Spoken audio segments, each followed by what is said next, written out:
The Politics of Conscription in Northern Ireland, 1938 to 1946, by Connor T. Jerzak, Department of Government, University of Texas at Austin. Abstract. Between 1938 and 1946, political actors in Northern Ireland argued over whether military conscription should be extended to the territory, drawing on Belfast Cabinet papers, parliamentary debates, diplomatic correspondence, and the contemporary press from Northern Ireland, Eyre, and Great Britain. This article reads those debates as a sustained public argument about political membership, about who owed military service to which state, and what such obligations implied for rights and recognition.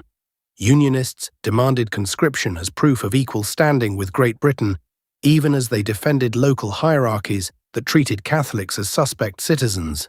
The campaign ultimately split their movement. Nationalist spokesmen cast conscription as an imposition by a foreign state on members of the Irish nation. Britain's repeated refusal to impose conscription tacitly conceded that the obligations of Northern Ireland's population differed from those of other subjects of the Crown, and by war's end had pulled the territory's politics in opposite directions, encouraging nationalists toward British institutions even as it unsettled the Unionist coalition that had demanded enforcement. Introduction. The 1998 Good Friday Agreement recognized the birthright of all the people of Northern Ireland to identify themselves and be accepted as Irish or British, or both. With that sentence, Catholic and Protestant leaders, together with the British and Irish governments, ended the 30-year conflict known as the Troubles. The agreement established power sharing between nationalist and unionist parties. The question of national belonging it left open. That formula had a long prehistory. This article examines one moment when the substance of the choice was argued out with unusual clarity. The debates between 1938 and 1946 over whether military conscription should be extended to Northern Ireland. The conscription question compelled key actors to state their views on political membership more systematically than perhaps at any time since the territory's formation in 1921. Nationalist spokesmen argued that Catholics belonged to the Irish nation and that conscription would therefore force them into a foreign army. Unionist leaders argued that leaving Northern Ireland out of conscription law would breach the uniform obligations binding the territory to Great Britain. Neither side got quite what it wanted, and this article argues that the outcome itself, Britain's repeated refusal to compel, reshaped Northern Ireland's politics in two contradictory ways. Because the government declined to impose mandatory service, Catholics grew more willing to engage with British institutions over the course of the war. And as Unionists weighed conscription's consequences, they found it harder to sustain the dichotomy between loyal Protestants and disloyal Catholics on which their rule rested. The case shows how a state can earn a measure of legitimacy from a suspect minority by conspicuously declining to enforce an obligation, and how the same forbearance can destabilize the majority coalition that demanded enforcement. Who demanded the obligation and who refused it tracked the deeper division. Partition in 1921 left Northern Ireland with a Protestant majority, descended mainly from Scottish and English settlers, that considered itself British and organized politically as Unionist. Roughly one-third of the population was Catholic, and its political leadership, nationalist in name and allegiance, looked to the Irish state established in the South. Describing what these communities contested requires a word on terms. Citizenship in this article is my category, not the actors. The people who argued over conscription spoke of loyalty, allegiance, rights, and nationhood. In law, nearly all of them were British subjects, for no status of United Kingdom citizenship existed before the British Nationality Act of 1948. Irish law complicated matters further. The 1937 Constitution claimed the whole island as national territory. Yet under the Irish Nationality and Citizenship Act of 1935, birth in Northern Ireland did not by itself confer Irish citizenship. Entitlement could instead depend on descent or registration. I therefore use citizenship in its sociological sense, as shorthand for claims about the obligations people owe a state and the rights and recognition they may demand from it. Loyalty and allegiance were the actors' words, and where the sources speak, I preserved their vocabulary, but left alone those terms obscure what was contested through them, the reciprocity of obligation and recognition, and that is what citizenship names. Political scientists have treated conscription as the sharpest test of a state's claim to obedience, and military service as a currency in which excluded groups claim standing.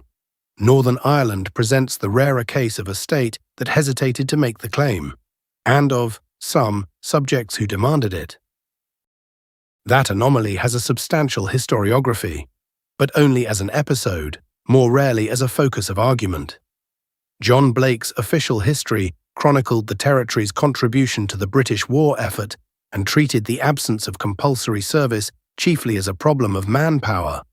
Robert Fisk placed conscription within the triangular diplomacy of London, Belfast and Dublin, reading the crises of 1939 and 1941 as tests of Eyre's neutrality. Joseph Rosenberg examined the 1941 conscription crisis in the context of Anglo-Irish policy. His remains the only standalone article devoted specifically to the 1941 crisis. Brian Barton used the issue to chart the weakness of the devolved government, a weakness that culminated in the fall of J.M. Andrews. Philip Ollerenshaw set it within the wider story of economic mobilization and the war's transformation of state capacity. In these accounts, the conscription debates figure as episodes of diplomacy, administration, or mobilization. I read them instead as a sustained public argument about political membership. That is, read as a problem of manpower or diplomacy, Britain's repeated refusal to compel looks like prudence to avoid unrest. Read as a problem of membership, it redrew the boundary of obligation between the state and 1.3 million of its subjects. The autumn 1938 mobilization against conscription and the 1945 to 1946 retreat from it have received little sustained attention. This article brings them together in an extended account.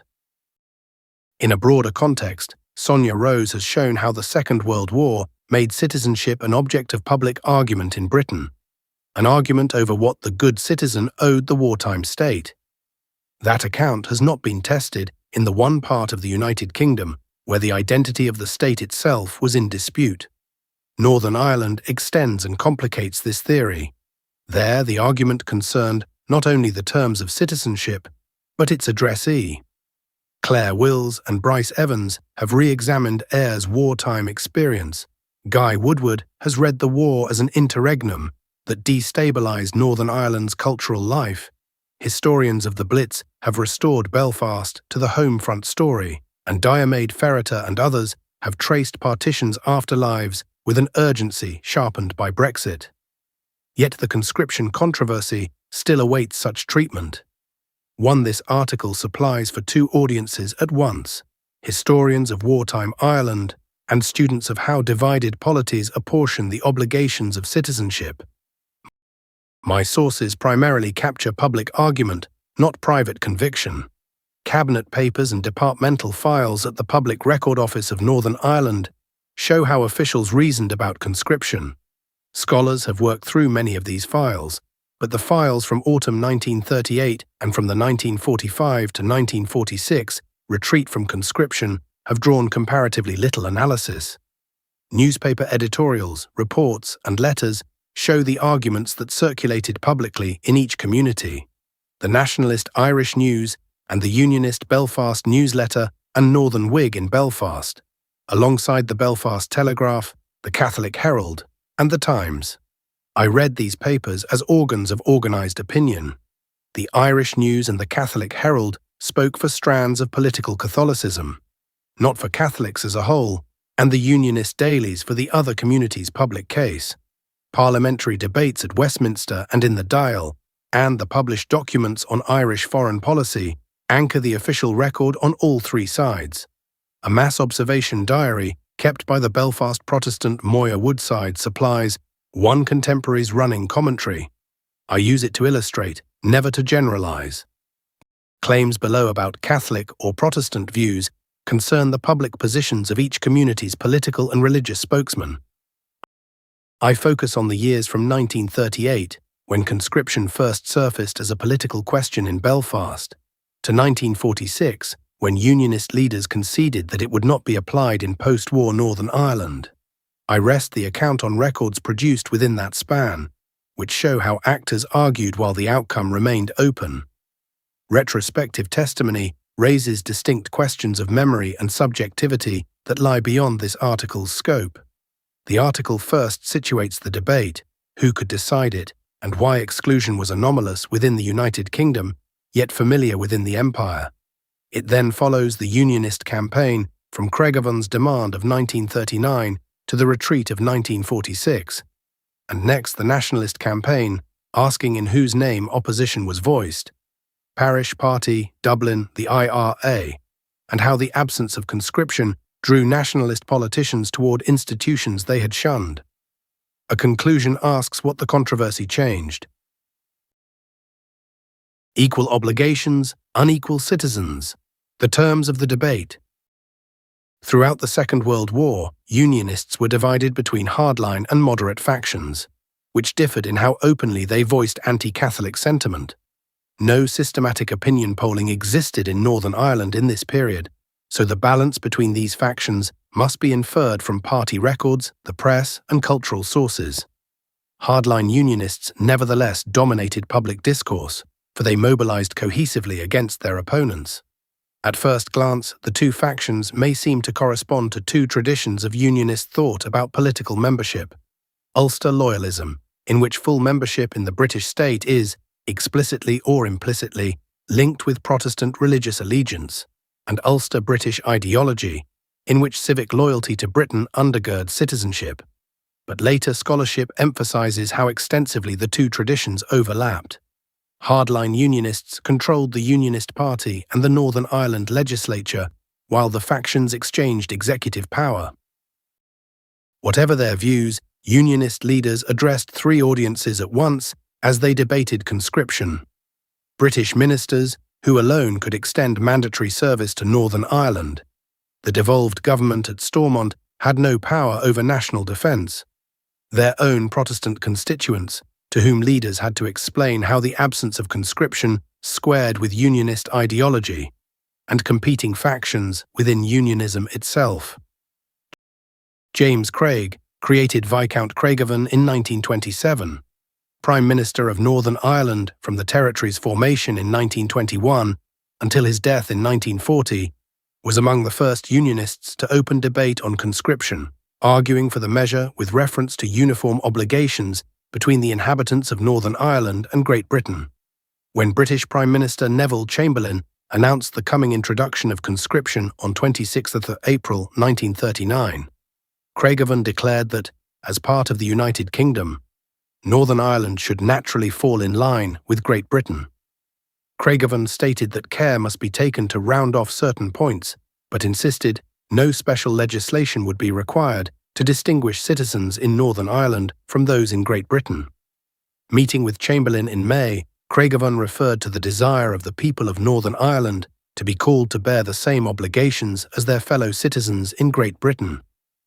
The cabinet chose exclusion nonetheless. Chamberlain told Dublin's envoy, "We shall of course be much abused for this decision," and Craigavon acquiesced, a concession one Ulster MP would recall in 1941 as one of Lord Craigavon's few weak acts. The exclusion Unionists feared was anomalous within the United Kingdom, but familiar within the Empire. Westminster routinely legislated separately for Northern Ireland. Statute after statute carried a clause exempting the territory from its provisions, and the Military Training Act of 1939 added compulsory service to the list of exceptions. Beyond the metropole, comparative histories of wartime mobilization across the British Empire show that British governments had long calibrated military obligation to judgments about allegiance.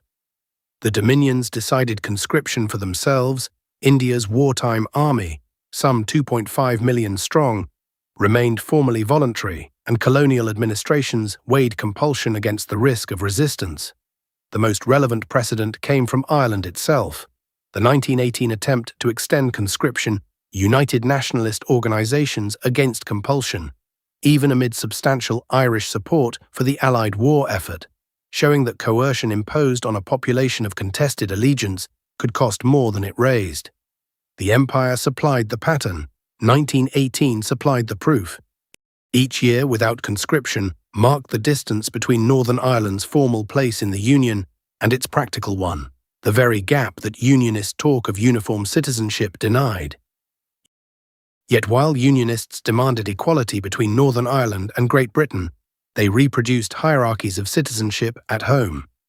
In May 1939, Lady Cynthia Brooke, wife of Basil Brooke, then Northern Ireland's Minister of Agriculture and later its Prime Minister, argued that, under the voluntary system, the Loyalists, the majority, would willingly enlist, but De Valera's followers would not. For Brooke, this would mean that in war, Loyalists would be leaving their wives and homes at the mercy of just those terrorists whom Northern Ireland has always among her. Unionist leaders depicted Catholics as subordinate in other ways as well. Concerning conscription, Basil Brooke held that Catholics served as a minority who, whilst prepared to share in the benefits of empire, were either afraid or too despicable to take a hand in the defence of the country who defended them.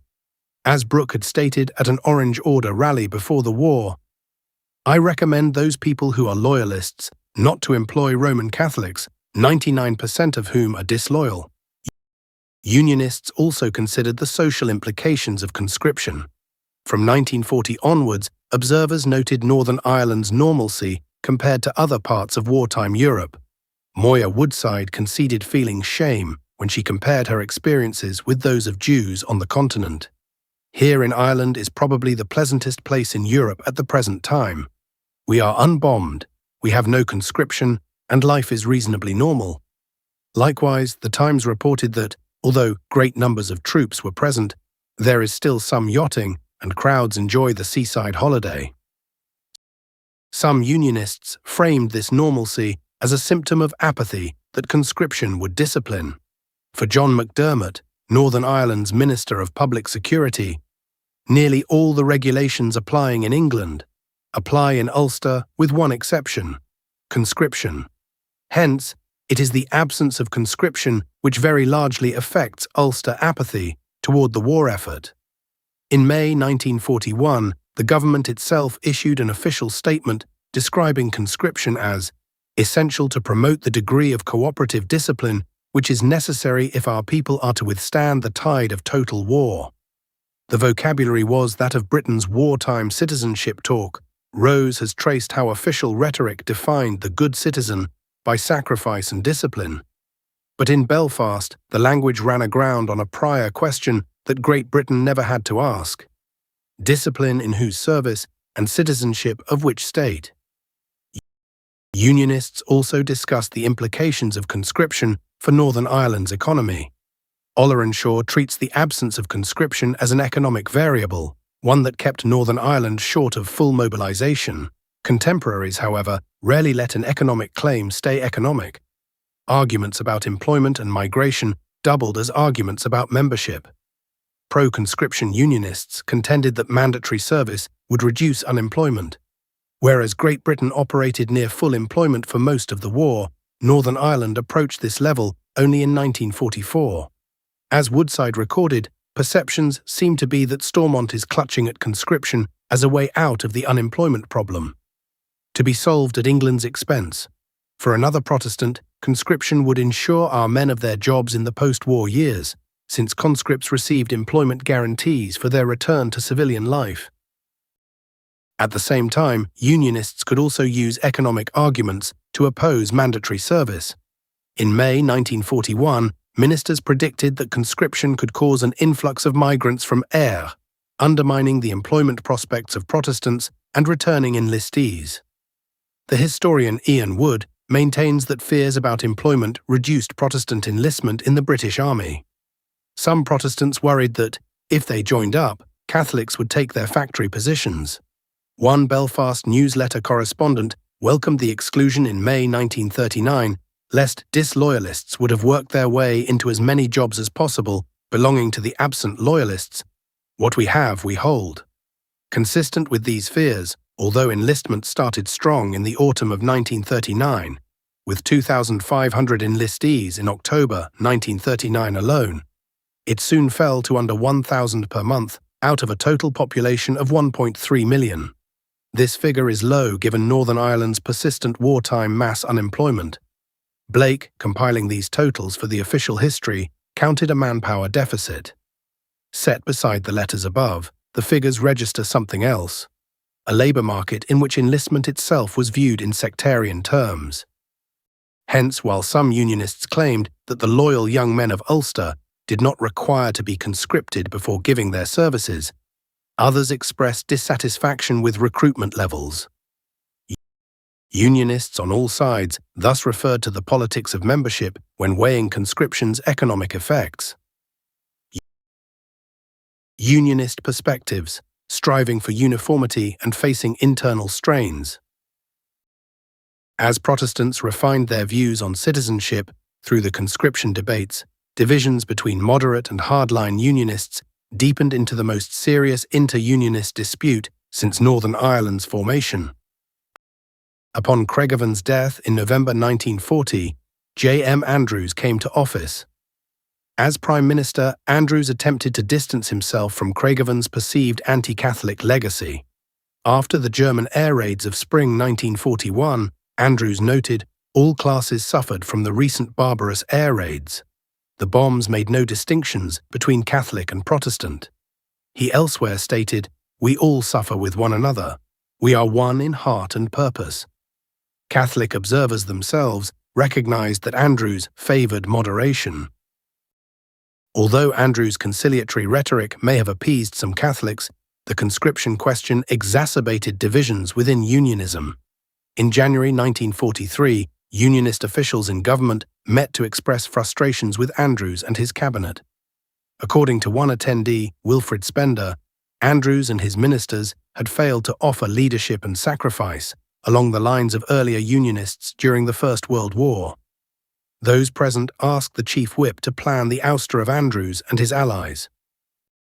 On 27 May 1941, Churchill announced that, at the present time, although there can be no dispute about our rights or about the merits, it would be more trouble than it is worth to enforce such a policy. Sir Hugh O'Neill asked in reply, will it not make a rather bad impression throughout the Empire that once again the government have had to burke this issue, obviously because of pressure from Southern Ireland? Andrews admitted that, an hour before I had to speak on this decision, I did not know whether I was to bless the application of conscription unilaterally or yield to Churchill's resolution. Andrews later noted that, frankly, Churchill's decision was a wise one, having regard to the very serious opposition which there would have been from the sections of our community. For Fisk, Churchill's statement closed a diplomatic episode. Dublin had been heard, and the matter was dropped. In Belfast, nothing closed. The announcement opened the most dangerous phase of the intra-Unionist argument over what loyalty had earned and what Britain owed loyalty in return. The Belfast newsletter read the decision as capitulation. The impression left today, as in 1939, is that they have been intimidated, and that the last word on a matter which concerns the United Kingdom alone is with Mr. de Valera.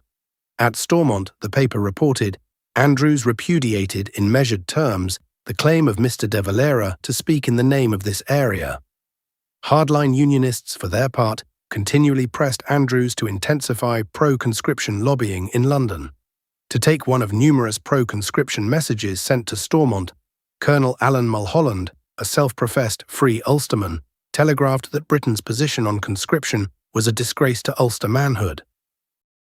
In January 1942, a group of Unionists pressured him to present an ultimatum to Churchill, stating that, unless the demand for conscription was conceded, the Northern Ireland government would no longer be responsible for the administration of that area. Among those pushing was Edmund Warnock. He had resigned junior office in 1940 in protest at the conduct of the war effort, who pressed the demand over his own name in the Unionist press. With the United States in the war, the last political objection to its application to Northern Ireland has gone, and conscription would bring Ulster into line with Canada, Australia, New Zealand, and those other dominions, which are the bright jewels in the crown. Now or never, Mr. Andrews. The American entry bound the province more tightly to the Allied war effort, as Topping has shown, but did not change the British calculus on conscription. Momentum for the ultimatum grew so great that on January 16, 1942, Andrews issued a public statement denouncing the demand as unthinkable, unpatriotic, and indefensible. As pressure mounted into 1943, hardliners became increasingly dissatisfied with Andrews and his moderate stance. The Times attributed the growing restlessness within Unionist ranks to Craigavon's death and, undoubtedly, the absence of conscription. By mid-April 1943, the Unionist Party called a meeting of its members in the Northern Ireland House of Commons, where attendees debated how they might cultivate more virile and practical wartime leadership. The lack of conscription had helped trigger the first governmental crisis in Northern Ireland's history. Barton takes this crisis as evidence of the devolved government's administrative weakness. In the actor's own words, it was equally a fight over what loyalty to Britain obliged. On the 28th of April 1943, the Unionist Party withdrew its support from Andrews's government, forcing him to resign. On the 1st of May, Brooke became Prime Minister in a move denounced by the Nationalist opposition as allowing the perpetuation of the Unionist Party dictatorship. Once in power, Brooke visited Churchill and British lawmakers in an effort to reverse the verdict of May 1941. Yet Brooke, like the moderates before him, soon confronted the difficulties of enforcement. In April 1943, C.G. Wickham, Inspector General of the Royal Ulster Constabulary, Northern Ireland's overwhelmingly Protestant police force, circulated a study, commissioned within the government, on the enforceability of conscription. That such a force should audit a British obligation was itself telling. The government had already routed the Ulster Home Guard through the Special Constabulary. As Butler shows, this made the force overwhelmingly Protestant and discouraged Catholic recruitment, although he rejects the view that exclusion resulted from a deliberate Stormont policy. In his report, Wickham argued that, without the approval of all political parties in Northern Ireland and without the official backing of the Catholic Church, the enforcement of conscription would remain impossible. He not only emphasized how the police would face opposition from Catholic groups, but also predicted that Protestant organizations would resist out of resentment against Catholic absentees. He concluded, unless, therefore, there is a firm determination to see conscription through no matter what it may involve, then it should not even be mentioned. These arguments appear to have influenced Brooke. After Churchill reasserted in 1943 that British lawmakers would continue to exclude Northern Ireland from conscription laws, Brooke did not petition for the measure again until 1945. In April 1945, Brooke privately conceded that the very reasons for Northern Ireland's exclusion would assume greater proportions, now that Northern Ireland was no longer under direct attack. When British leaders signalled that they would introduce post-war conscription, however, Brooke resumed pro-conscription posturing, partially because he reasoned that mandatory military service would be needed to justify the post-war extension of aid from Great Britain to Northern Ireland. In April 1945, Brooke stated, "If some form of conscription is adopted in Great Britain after the war, it is my view that it should be applied to Northern Ireland, and I think the government should take their stand on this policy." Brooke also argued that conscription would mitigate the effects of a post-war recession, and that it would establish a principle which we are most anxious to see adopted. The Northern Ireland Cabinet agreed that the limited application of conscription could be done without undue risk, and that Northern Ireland should definitely be included.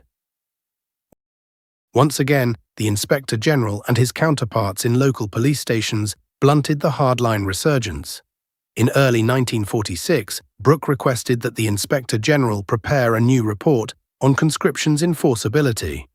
In response, the Inspector General asked that his senior officers and county inspectors, almost all of them Protestant, prepare similar reports on the effects of conscription in their districts. Each of the more than 15 replies in the file concluded that the police would almost inevitably fail in enforcing conscription laws, as each author voiced opposition to the application of mandatory service. In his own report, the Inspector General stated, "The enforcement of conscription in Northern Ireland now would be no more easily affected, in fact the reverse, than the case during the years of war." According to Sergeant J.C. Dudgeon, resistance to conscription would permeate both Catholic and Protestant communities. For Dudgeon, even the Orange Order, a bulwark of unionism, would present problems. Dudgeon predicted that order members would resist conscription. The order would argue, as they did before, that Protestants should not go till at least an equal number of RC Roman Catholics have been rounded up, a difficult problem in a 3-to-1 majority. Likewise, for Officer R.T. Hamilton, if Catholics go against conscription, there is every reason to believe that thickly hot Presbyterians will as well. Reader's administration, the reports counselled prudence. Reader's testimony about allegiance, they recorded the state auditing the loyalty of its own citizens, and discovering that the audit failed on both sides of the divide. Further, these reports challenged the dichotomy between loyal Protestants and disloyal Catholics. Cracks had shown as early as May 1941, when the Ulster Union Club, a small, avowedly Protestant anti-partitionist society, telegraphed Churchill that it emphatically repudiates suggestion that Northern Ireland is in favour of conscription.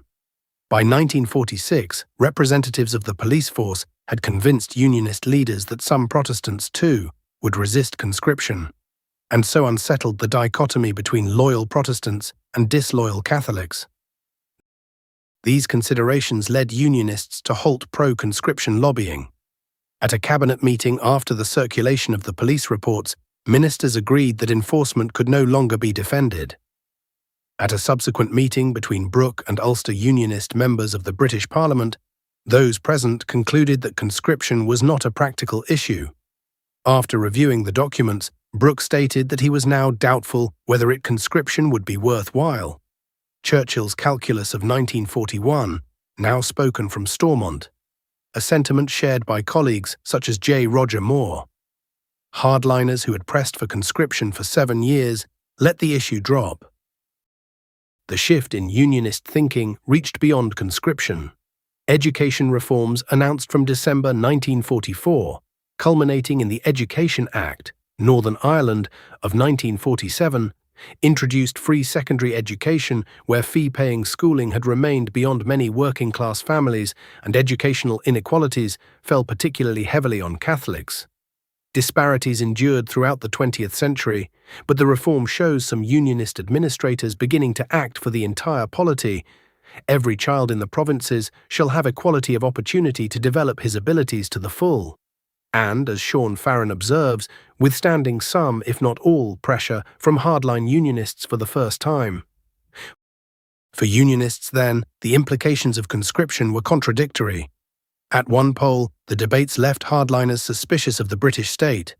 They believed that the British government had betrayed unionism by excluding Northern Ireland from conscription and recognising the special standing of Catholics.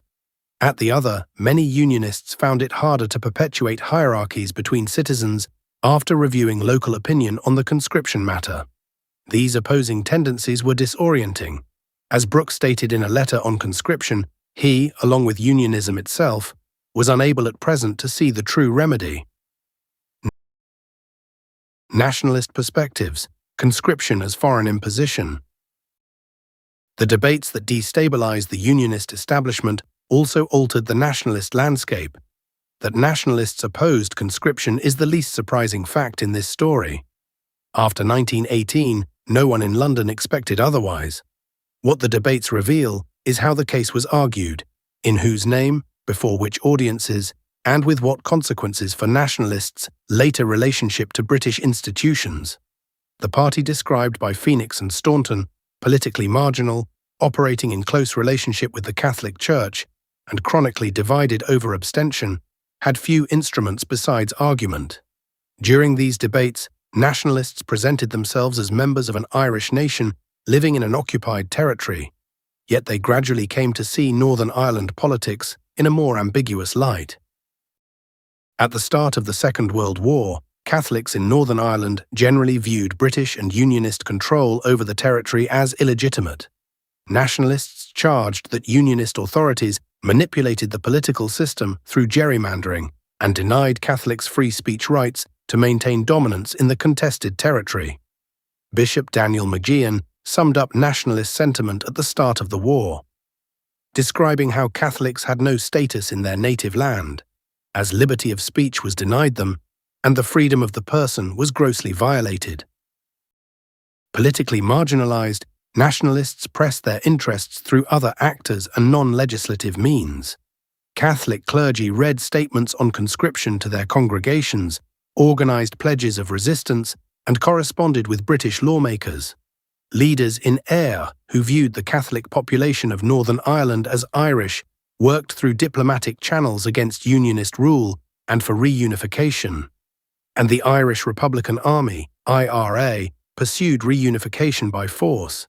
In January 1939, the same month conscription entered the Unionist agenda, it launched a bombing campaign in Great Britain. Internment crippled the organisation, but observers warned that conscription could renew its support. Nationalist rhetoric on conscription thus addressed three audiences: British lawmakers to be persuaded against applying the measure, constituents to be mobilised against it, and the government in Dublin, whose continued assistance nationalists sought to retain. Nationalists began organising against conscription in September 1938, a full year before the United Kingdom entered the war, and months before the measure entered the agenda of Unionist lawmakers in January 1939. The timing tracked the European crisis. The Northern Council for Unity met in Belfast in mid-September as the Czechoslovak confrontation brought Britain to the brink of war and talk of compulsory service circulated in British politics. The fear had material force. The Irish News reported that hundreds of Donegal men were returning early from the English harvest fields that September, because, as some told an interviewer, they feared they were liable to conscription. The council drafted a statement decrying the mad rivalries and greed for power of the big nations, threatening the peace. The statement then turned to conscription. We are opposed to the suggested enforcement of conscription of the people of the 6 counties of Northern Ireland, which, the council asserted, was occupied by the armed forces of Great Britain. It was superfluous to assert that we are as much opposed to conscription as all Ireland was in 1918, when the British government's attempt to extend conscription to Ireland had generated severe unrest. Later in September, 10 nationalist members of Northern Ireland's Senate and House of Commons held a meeting on the conscription issue.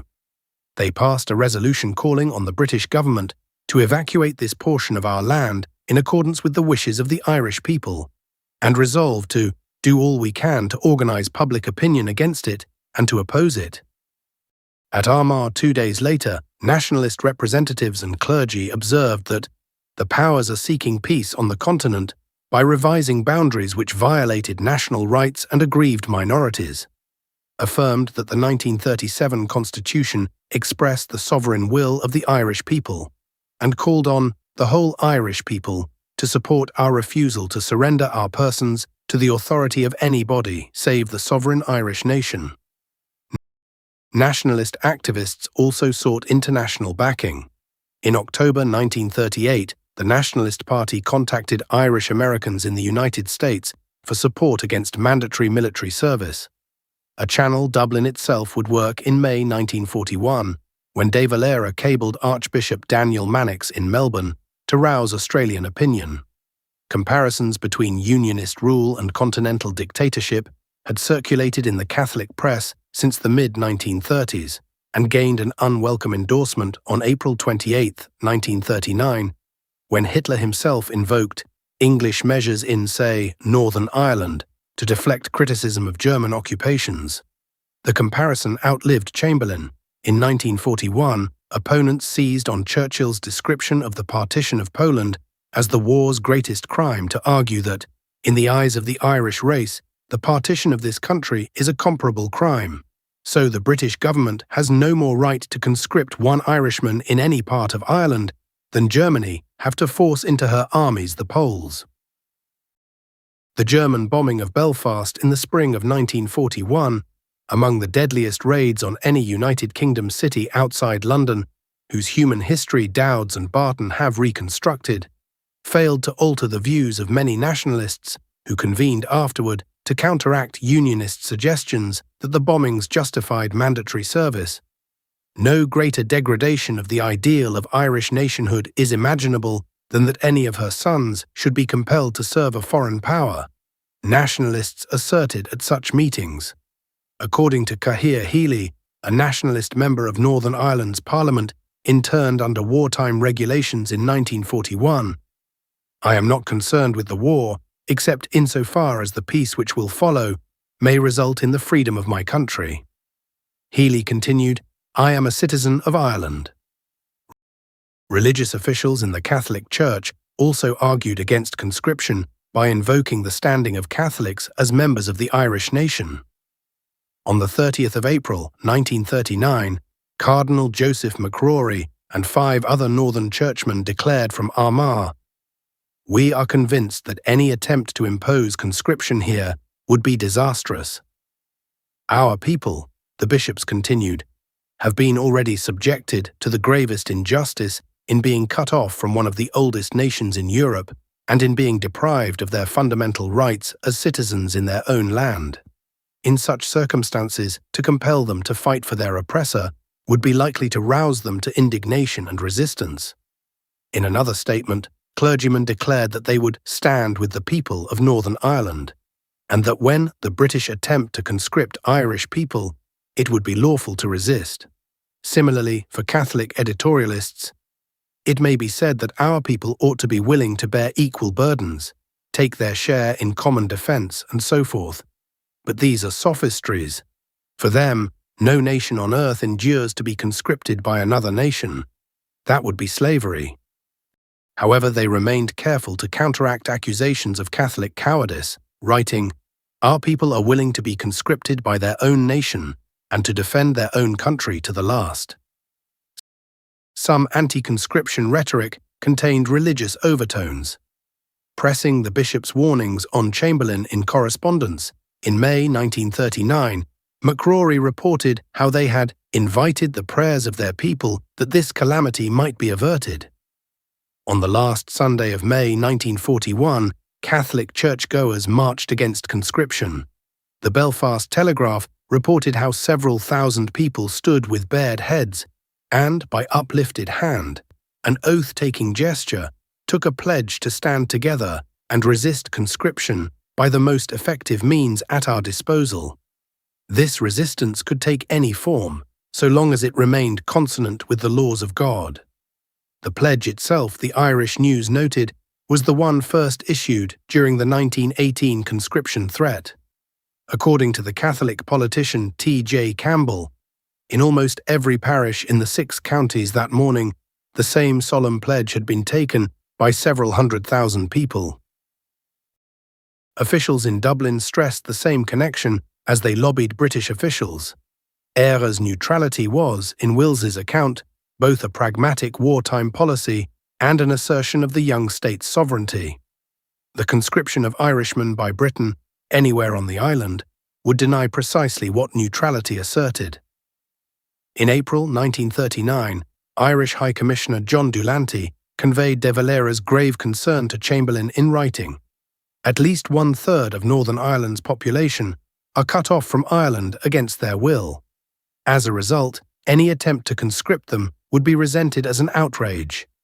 Indeed, conscription can only be regarded as an act of war against our nation, and will provoke the bitterest hostility to England, wherever there are Irishmen throughout the world. Still, Dullanty sought to counteract claims that the Irish state, as a neutral in the war, remained unwilling to defend its borders. In union with our fellow countrymen in the 6 counties, we are prepared to undertake the defence of the whole of Ireland against anyone seeking to get foothold there. In one conversation with Dullanty, Chamberlain framed the issue of conscription as a domestic question. Dullanty protested, claiming nearly 500,000 of our people had maintained unbrokenly the position that they were in a state of bondage to a government they detested. Northern Ireland's Catholics had not the rights of free men and were coerced into separation from their fellow countrymen in the rest of Ireland. In public, De Valera opposed conscription as a violation of political rights. There could be no more grievous attack on any fundamental human right, he told a specially summoned dial, than to force an individual to fight in the forces of another country to which he objected to belong. The dial had been convened, he explained, so that the protest would come from the whole House, government and opposition alike. Labour's William Norton put the claim at its starkest. The people in the North are Irish, not British. They belong to this nation, and they belong to no other nation. Dublin's support held even after the German bombings. The persistence is notable. Accounts of the emergency emphasise De Valera's effort to defend neutrality while avoiding a complete rupture with Britain. Yet on conscription he protested without reserve. After the assaults on Northern Ireland and on Ayr itself, some observers assumed that the Irish government would end its opposition to conscription. According to the Times, whatever factors the government take into account in reaching their decision, it may be assumed that objections from Dublin will no longer be among them. However, De Valera and other Irish leaders continued to campaign against conscription after the bombings. In May 1941, De Valera made representations to the British government, urging as strongly as I could the reasons why the policy which they have hitherto pursued toward conscription should not be changed. In a message to Churchill, De Valera warned that the imposition of conscription will inevitably undo all the good that has been done and throw the two peoples back into the old unhappy relations. The 6 counties, he insisted, have always been part of Ireland, and their people, Catholic and Protestant, are our people. When the American minister in Dublin suggested a conscientious objector clause for Northern Catholics, De Valera rejected it. Those who used the exemption would be branded by their Protestant neighbours as cowards, would be treated as outcasts. The rejection shows how national, not individual, the objection was. Britain's conscientious objection regime, as Kelly has shown, treated refusal as an individualised claim of sincere conscience. De Valera refused the frame itself. Not dissenting individuals, but a nation wrongly enrolled. Nationalists in Northern Ireland welcomed this assistance. In May 1939, they convened to petition Dublin to pledge the entire national resources to the protection of the partitioned area, and the nationalist parliamentarian Patrick Maxwell praised the Irish government's steps to protect the northern people. The issue remained alive for the IRA as well. After its bombing campaign, Irish and British authorities aggressively pursued IRA suspects, interning thousands. Among the interned were Hugh McAteer, James Steele, and 2 other IRA leaders, all of whom escaped from Belfast's Crumlin Road jail in January 1943. On April 24, 1943, McAteer and Steele entered the Broadway cinema in a nationalist area of Belfast. To the amazement of spectators, they read the 1916 Easter Proclamation. Before fleeing, they said that, if the British government attempted to impose conscription in Northern Ireland, the IRA would resist in every way. Although British officials had issued a £3,000 reward for the escapees' capture, the 2 men entered a public space to voice their opposition to conscription at the same time that they read a central document of Irish nationalism. Nationalist repositioning and engagement with British institutions. Nationalist politics shifted over the course of the debates. First, the absence of conscription gave British involvement in the territory greater legitimacy. According to one Catholic commentator, although for 5 years many Irishmen were doubtful of their big neighbour's good faith, during the war relations have bettered beyond expectation. Not only did Britain honourably respect Ayr's freedom of decision to maintain military neutrality, but it, furthermore, at least acknowledged our northern citizens' claim to belong to the Irish nation by refraining from conscription. The IRA would not mount another campaign until 1956. In the meantime, constitutional nationalists increasingly worked to secure rights through British institutions. Indeed, the next major Catholic mobilization would be a civil rights movement whose activists included a generation raised during the war. Second, the failure of the conscription campaign suggested to some Catholics that the political system was becoming more open. One Catholic analyst explained that the absence of conscription gave clear signs of a weakening of the orange-ridden Northern Ireland government and its hold on the people of the North, dismissing Unionist threats of conscription as straws in the wind designed to obscure the fragility of Unionist rule. In the months following the war, these shifts translated into practice. Abstention had been the Nationalist Party's standing policy at Westminster. The two members returned for Northern Ireland constituencies had refused to take the oath or their seats in protest of the continued division of Ireland. By June 1945, however, Nationalists voiced discontent with the policy. At a convention of the Nationalist Party in August 1945, representatives agreed to end abstention. Their members would take the oath and sit. Thereafter, the two representatives presented themselves at the bar of the House of Commons, and, on being called by the Speaker, they duly took their oath of allegiance and signed the roll. The oath affirmed true allegiance to the Crown, a mark of how far nationalist leaders would now act within British institutions. Norton and Lynn link the turn to the Labour victory of July 1945, which raised nationalist hopes of a sympathetic hearing at Westminster, and to the growing calculation that attendance would advance the anti-partition campaign.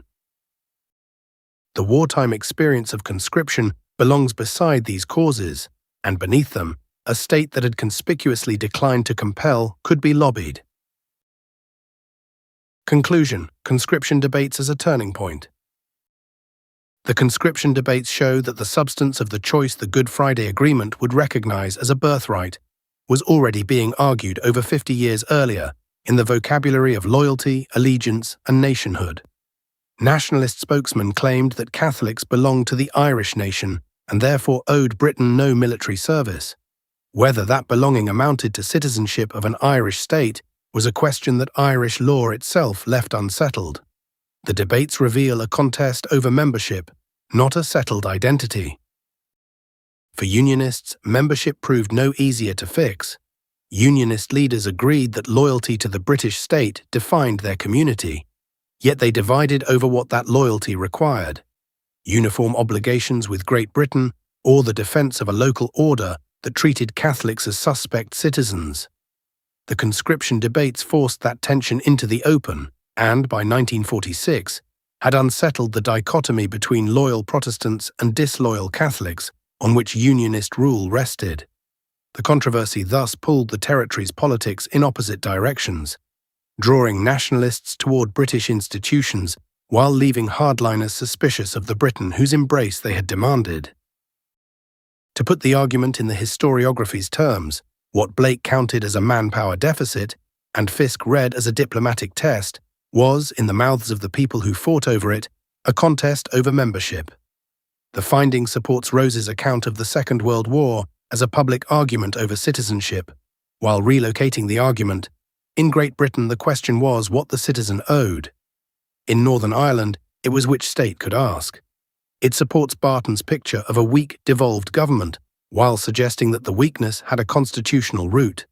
A government demanding an obligation, it lacked the power to impose, on behalf of a population whose duty to bear it was precisely what was in dispute.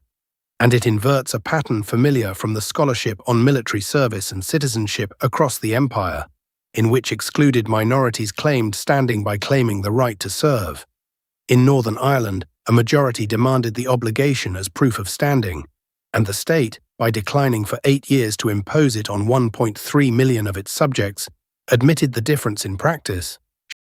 Sharp as it was, the disagreement over conscription modestly eased relations between the communities instead of embittering them, revealing an underlying potential for accommodation.